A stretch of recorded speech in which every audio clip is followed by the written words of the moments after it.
उर्दू और मात्राएं विषय पर हम कुछ नए पाठ शुरू कर रहे हैं। ये पाठ उन लोगों के लिए लाभदायक होंगे जो जिन्होंने पहले कुछ उर्दू पढ़ी है या जो जिन्हें कुछ उर्दू की बुनियादी जानकारी है, क्योंकि हम इसमें शुरू से तो नहीं पढ़ाएंगे, हम सिर्फ सीधे मात्राओं की बात करेंगे। देखिए, हिंदी में जिस तरह मात्राएं लगाई जाती हैं, उर्दू में उनका तरीका उससे अलग है। कुछ मात्राएं जिन्हें हम ज़ेर ज़बर पेश कह सकते हैं, ये अक्षर से ऊपर लगाई जाती हैं, और कुछ मात्राओं के लिए हम दो अक्षर मिलाकर कुछ मात्राओं को हम दो अक्षर मिलाकर बनाते हैं। तो आइए देखते हैं।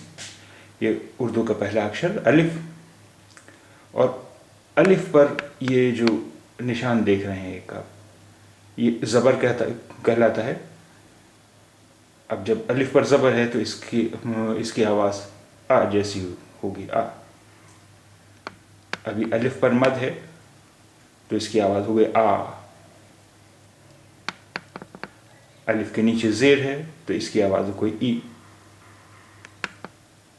अलिफ, ज़ेर और छोटी ये मिलकर बनती है ई, बड़ी ई जिसे कहते हैं। अलिफ पर पेश है तो इसकी आवाज़ हो गई ऊ।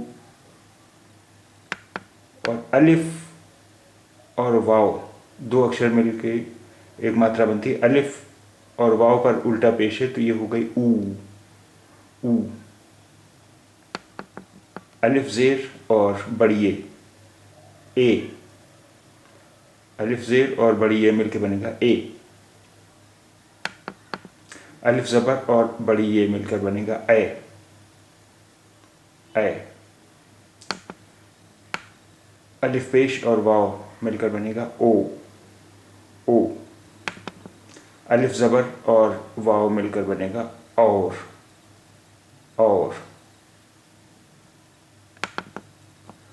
अब आइए कुछ अक्षर शब्द देखते हैं। अब, आप, इस, ईमान।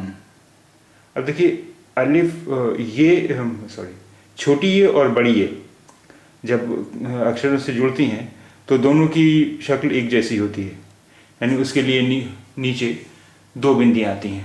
अब छोटी ए में भी दो बिंदियाँ आती हैं, बड़ी ए में भी दो बिंदियाँ आती हैं। तो अब इसमें भेद कैसे हो कि यहाँ पर छोटी ए है या बड़ी ए है? उसके लिए हम ये दो बिंदियों के नीचे एक छोटी सी लकीर खींच देते हैं जो अलिफ जैसी होती है।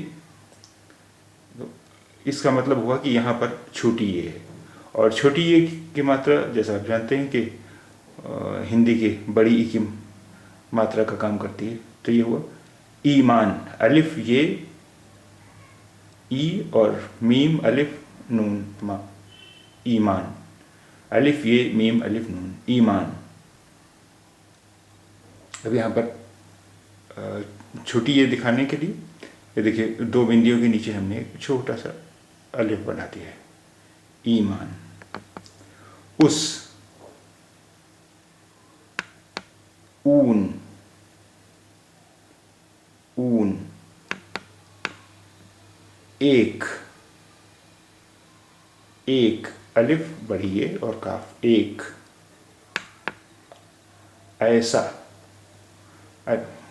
अलिफ बड़ी ए सीन अलिफ, ऐसा। और, और। औजार,